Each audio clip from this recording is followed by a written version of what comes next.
Jesus told the apostles, "Go out to all the world and tell the good news, make disciples and baptize." They were to go out and make a difference.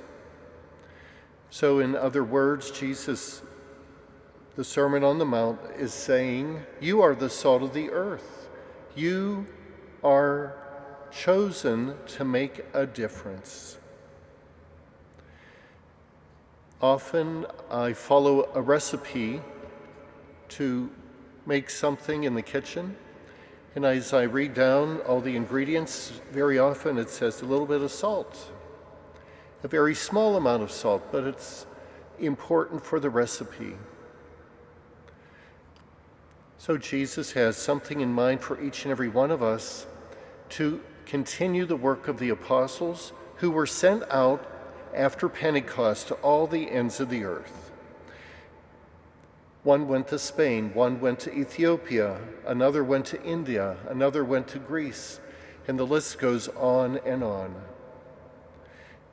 They were not afraid or ashamed of who they were, and as they arrived at these distant destinations, they were obviously very different from the people that lived there.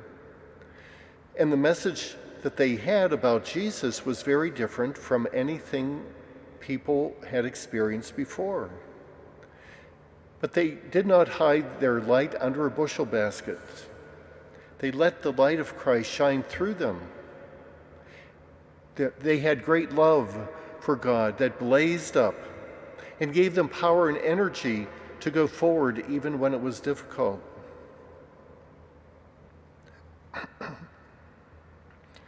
And so each of us are called to let our light shine before others, to let the light of Christ shine through our lives so that we can welcome people into our community of faith, that we can invite people to come and share the good news that we have. We want our light to shine before others, the light of Christ, in the way that we reach out to those who are suffering, those who are in need, those who feel forgotten. We want to reach out and let them know the love and the tender, loving care of Jesus, our Good Shepherd. The widow of Zarephath had very little resources when Elijah came to her home asking for a little bit of water and a little piece of bread. She said, "I have just about nothing. I have just a little bit of oil, a little bit of flour, and after that, we have nothing." But she recognized him as the prophet of God, and so she prepared for him a little cake. She gave him water, and then there were great blessings for her. Jugs and jars were filled. Flour and oil were abundant for her for a whole year. Yes, she had run out.